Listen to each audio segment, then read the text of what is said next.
Para finalizar el estudio del átomo, la estructura de la materia, vamos a ver las propiedades periódicas, o sea, aquellas propiedades que tienen los átomos que se relacionan con su situación en la tabla periódica.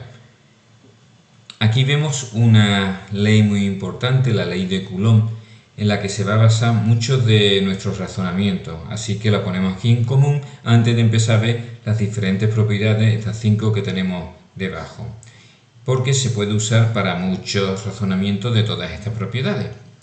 Venga, entonces esto podría ser un sello para usar un examen, o sea, una frase o una parrafada que metamos muchas veces. Como primera aproximación para estimar la atracción entre el núcleo y el electrón, por ejemplo el más externo, podemos considerar la ley de Coulomb, ¿vale? La atracción, la interacción entre el electrón y el núcleo son muy complejas, pero con la ley de Coulomb nos basta para tener una estimación de cómo son esas atracciones, basándonos solo en cosas electrostáticas simples. Bueno, pues esta es la fórmula que conocemos del curso anteriores. Hay dos cargas que se multiplican sus cargas, se divide por la distancia entre ambas cargas, hay una constante y así podríamos hallar la fuerza con la que se atraen o se repelen si las cargas fueran del mismo signo. Bien, pues cuando pongamos esta fórmula hay que explicar qué es cada cosa. Por ejemplo, Q1 podría ser la carga del núcleo, Q2 la carga de ese electrón, porque queremos ver interacción entre un núcleo y un electrón. D no se dice, es la distancia, no, es la distancia entre ambas partículas o entre el núcleo y este electrón que estamos considerando. Y ahora tendremos en cuenta que la carga del núcleo aumenta con el número atómico, o sea que cuanto más a la derecha estemos en la tabla periódica, cuanto mayor sea el grupo, Z va aumentando, ¿verdad? Aumenta el electrón diferenciador y también un protón más y un protón más. Entonces, al movernos hacia la derecha, aumenta la carga y por tanto la atracción entre ese electrón más externo y el núcleo. Y hay otro factor, la D, la distancia, que además va al cuadrado, que esta aumenta con el periodo, ¿no? Cuando bajamos en la tabla periódica va aumentando el número cuántico principal. Entonces ese electrón se está situando a mayor distancia del núcleo. Ese electrón que estamos teniendo en cuenta pues, tendrá una distancia al núcleo y el electrón siempre tiene la misma carga, pero se verá atraído más por este núcleo si tiene más Z, ¿vale? Oye, normalmente los ejercicios que se nos propone o cambia el grupo o cambia el periodo, así que tendríamos muy claro si esta fuerza aumenta o disminuye. En cambio, en caso de empate, gana la distancia. Como regla general podemos considerar que si un elemento tiene mayor Z y otro tiene un electrón diferenciador con menor N, el electrón con menor N será el que se vea más atraído por el núcleo. Pues ya más o menos sabemos cómo estimar la fuerza de atracción entre un electrón y su núcleo, pues vamos a ver cómo influye todo esto en diferentes propiedades que tenemos aquí abajo. Vamos a por el radio. El radio atómico, por ejemplo, que se define como la mitad de la distancia entre dos núcleos. Aquí tendríamos, por ejemplo, dos átomos que están enlazados. Pues esa sería la distancia interatómica. Pues la mitad es el radio. Para que estén enlazados dos elementos, pues tendrían que estar enlazados por enlace covalente o metálico, que ya los veremos. Porque el iónico es un poquito diferente y no se puede definir bien esta distancia. Bueno, esto es una definición formal, pero sobre todo lo que siempre hay que decir, que el radio viene dado por la distancia media, porque esto va cambiando, ¿verdad? Sabemos que los electrones están en orbitales, no en órbitas. Entonces el radio viene dado por la distancia media entre el electrón más externo y el núcleo. Y ya tenemos un electrón y un núcleo que se verán más o menos atraídos y así podríamos nosotros pues averiguar cómo van cambiando los tamaños. Vemos aquí este más grande que este y este más chico y cada vez más chico, ¿veis? Por acá se van haciendo más chicos. En cambio, obviamente, para abajo se van haciendo cada vez más grandes porque el electrón es que está más lejos. el electrón más externo, que es el que marca, el electrón más externo, el que marca el radio. Bueno, entonces aquí distinguimos tres casos para hablar del radio. Lo tenemos todo masticado, ¿no? Que es, ¿cómo va a ser una pregunta de este tipo? Pues nos dan dos elementos normalmente y te dice, oye, ¿quién tiene más radio? Y tú tienes que ver cómo se sitúa en la tabla periódica y razonarlo de estas formas. Venga, vamos a ver los tres casos que se pueden dar. Si comparamos especies con electrones más externos en diferentes niveles energéticos, ¿vale? Estamos hablando de dos átomos, por ejemplo, y el electrón más externo, uno está en el n igual a 1 y otro en el igual a 2. ¿Cuál va a ser más grande? Pues el de n igual a 2, ¿verdad? Entonces simplemente mirando la configuración electrónica podríamos saberlo. Bueno, entonces nuestra respuesta, ¿cómo sería? Oye, pues primero damos la definición de radio atómico, que estaba ahí arriba, o por lo menos decimos que el radio atómico vendrá dado por la distancia media entre el electrón más externo y el centro del núcleo, y después ya decimos, oye, el átomo de mayor radio es el que tiene los electrones externos en la capa más alejada del núcleo. Si tú tienes solo ocupada la capa 1, pues va a ser más chico que si tiene ocupada la capa 3, ¿vale? Así que, viéndolo en la tabla periódica, pues por el periodo sabemos el nivel energético, la capa que está ocupada más grande, y con esto podríamos ya comparar el radio de dos elementos que estén en diferentes niveles energéticos. El enunciado de la cuestión que queramos resolver quizá nos pidan comparar dos elementos que tienen los electrones más externos en el mismo nivel energético. Entonces ya vamos a tener que recurrir a la ley de Coulomb que veíamos al principio, esta de aquí que os dije que iba a ser muy útil. Venga, vamos a ver cómo lo usamos. Bueno, pues primero definiríamos el radio atómico, que ya lo hemos dicho antes, y ahora diríamos lo que viene ahí arribita. Oye, como primera aproximación, para estimar la atracción entre el núcleo y un electrón más externo, usaremos la ley de Coulomb, donde, ya pongo la fórmula, venga, la carga es la del núcleo multiplicado por la del electrón, decimos qué significa cada letra, la distancia entre el electrón y el núcleo, y lo demás es una constante. Este enunciado es de lo más largo que tendríamos que hacer en un examen. Venga, y ahora ya el razonamiento.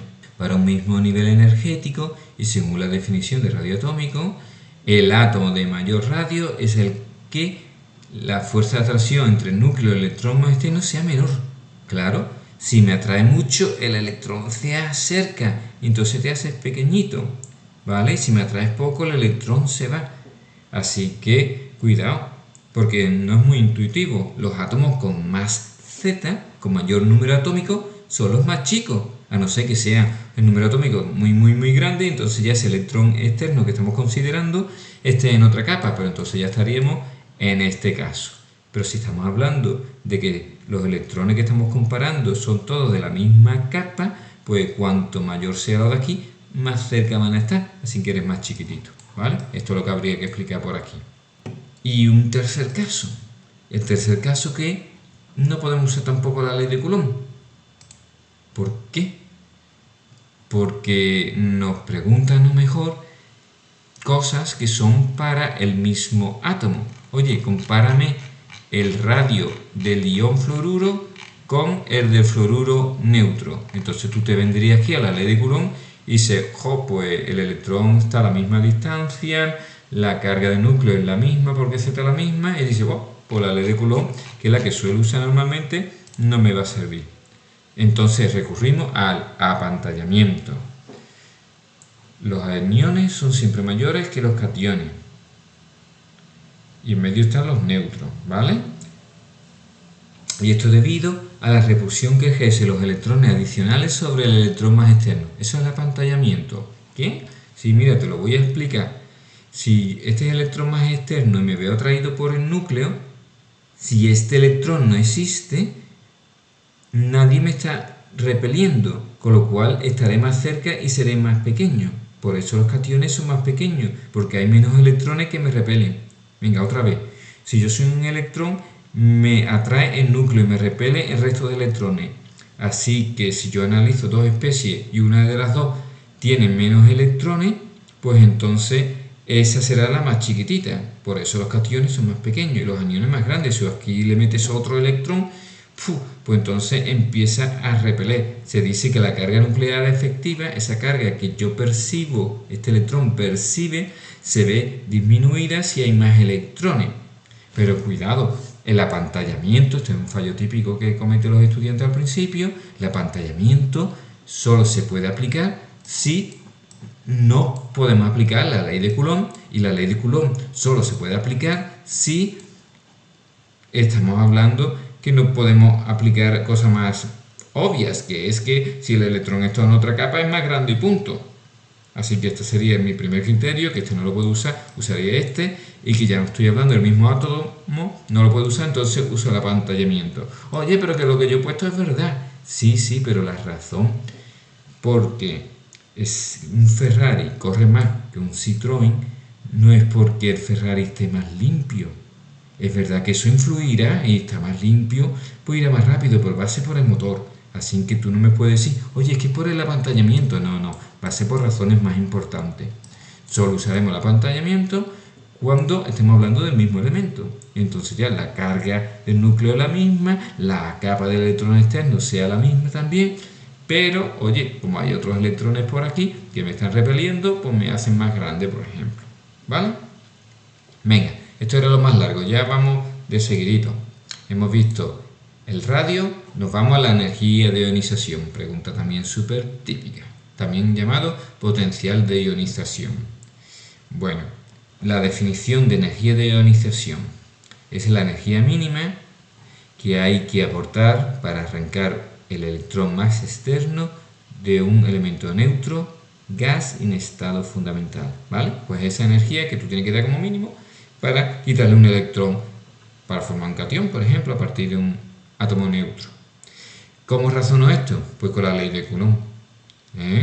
Esa energía mínima para arrancar un electrón será mayor si tengo un núcleo, por ejemplo, que me está atrayendo mucho, o será menor si el electrón está tan lejos que casi no me atrae el núcleo. El mismo razonamiento de aquí que aplicábamos por aquí para el radio, lo aplico también para la energía de ionización. Hay una cosa que se llama la segunda energía de ionización, que arranca un electrón más, y la tercera y tal. Entonces, esta segunda energía de ionización siempre es mayor que la primera energía de ionización. ¿Por qué? Oye, porque a lo mejor cuando voy a arrancar un segundo electrón, este ya es de una capa más interna, con lo cual está más cerca, por la ley de Coulomb y teniendo en cuenta la distancia, se siente más atraído y necesitaré aportar más energía para arrancarlo. No, pero imagínate que el que voy a quitar es un electrón que está a la misma distancia, porque la energía de ionización segunda siempre va a ser mayor. Bueno, pues ahora podemos recurrir al apantallamiento, oye, la misma especie, pero quitar un segundo electrón va a ser más difícil porque hay menos electrones que me estén repeliendo, con lo cual la carga nuclear efectiva que percibe ese electrón que yo quiero arrancar es mayor, y por tanto eso, ¿vale? La energía de ionización segunda siempre es mayor que la primera. Un último factor es que los niveles llenos o semillenos en la configuración electrónica dan estabilidad al átomo. Entonces, en un momento dado, en un ejercicio, podríamos recurrir a esto si no podemos usar otra cosa. Oye, ¿por qué esta energía es mucho mayor o menor? Y dices, tío, porque al quitar un electrón perdemos de tener un nivel lleno, o al revés, al quitarlo pues me quedo semilleno, que esto favorece. La forma de razonarlo sería que maximizar electrones apareados da estabilidad al átomo, entonces tú ya podrías justificar algunos valores de energía de ionización que sean un poquito mayores o un poquito menores debido a que se favorece o no que subniveles energéticos estén llenos o semillenos. En general, la energía de ionización aumenta hacia aquí, ¿vale? Igual que podríamos ver antes que en general el radio atómico aumenta hacia aquí. Pero ese tipo de razonamiento no son válidos. A ti te puede valer como regla mnemotécnica, pero quede claro que no se puede usar la posición para razonar estas propiedades periódicas. Hay que razonarlas como te lo he explicado antes. Venga, otra propiedad muy parecida a la energía de ionización, la afinidad electrónica. Nos lo aprendemos, que es, para ponerlo al principio de la pregunta, es la energía que normalmente es desprendida, que también puede ser absorbida, ¿vale? Pero normalmente una energía que se desprende cuando un átomo neutro gaseoso acepta un electrón. O sea, si esto era para formar cationes, esto es para formar aniones. Y nuevamente lo podemos razonar con la ley de Coulomb. Estos de aquí tendrán mayor afinidad electrónica porque el electrón está más cerca, o estos de aquí tendrán más afinidad electrónica porque Z es más grande comparado con otros que están más a la izquierda. Veis que la tendencia es la misma que aquí, pero lo que aumenta para acá sería el valor absoluto, ya que hemos dicho que la energía puede ser positiva o negativa, según si se desprende o no. Cuidado, los gases nobles no están aquí incluidos en esta tendencia, porque los gases nobles no tienen ninguna tendencia a aceptar electrones tan bien como están, así que no van a ser los que tengan más. Venga, que estamos terminando. Electronegatividad, también muy parecido. Lo que pasa es que la electronegatividad se aplica a los enlaces covalentes, no son átomos por ahí sueltos. Aunque sí que es verdad que existe un numerito que se le asigna a cada átomo suelto con su electronegatividad. Y en la más alta vuélvese hacia esta esquina. El flujo es de lo más electronegativo. Y esto de aquí, como no forman enlace para empezar normalmente, pues no lo incluimos tampoco en esta tendencia. Bueno, pero ¿qué es la electronegatividad? La capacidad que tiene un átomo para atraer los pares de electrones compartidos en un enlace covalente. Aquí tenemos representados dos átomos y resulta que este, que es más chiquitito y tal, atrae más a estos electrones que se están compartiendo. Un adelanto, el enlace covalente se forma compartiendo electrones entre dos átomos. Pues estos electrones compartidos, si los dos átomos no son iguales, estarán más cerca y más tiempo por un átomo que por otro, el que tenga más electronegatividad. Y lo podemos razonar con la ley de Coulomb que vimos al principio. Oye, como aquí la distancia es más corta, pues me atraen más. Oye, porque tengo un Z más grande, pues me atraen más. Y si me atraen más, tengo más electronegatividad. Y el último, el carácter metálico de un átomo. Es una indicación de la tendencia de ese átomo a donar electrones. Los metales son los típicos que forman cationes. Entonces, ¿cómo lo justificamos? Pues según si pierden o ganan electrones para alcanzar una configuración electrónica estable. Aquí no usamos Coulomb. ¿Qué es una configuración electrónica estable? Puede quedarte con la configuración de un gas noble o con subnivel lleno o semilleno, que es el caso de los metales de transición, que no consiguen llegar a tener una configuración electrónica de gas noble y se conforman con tener sus subniveles sp, d, lleno o semilleno. Todos estos átomos son metálicos porque tienen una gran tendencia a donar electrones. ¿Y por qué? Porque perdiendo pocos electrones conseguirían una configuración electrónica más estable. O sea, los metales son los que tienen baja energía de ionización. ¿Os acordáis? La energía de ionización venía para esta esquina. Pues entonces el carácter metálico viene para la esquina contraria. Dicho de otro modo también, los no metales son los de esta esquina. O sea, los que tienen alta afinidad electrónica, ¿vale? Los que no tienen tendencia a donar electrones, sino más bien a ganarlos, como está representado aquí. Que este sería un metal que quiere formar un catión y esto sería un no metal que tiende a formar un anión. Hasta otra.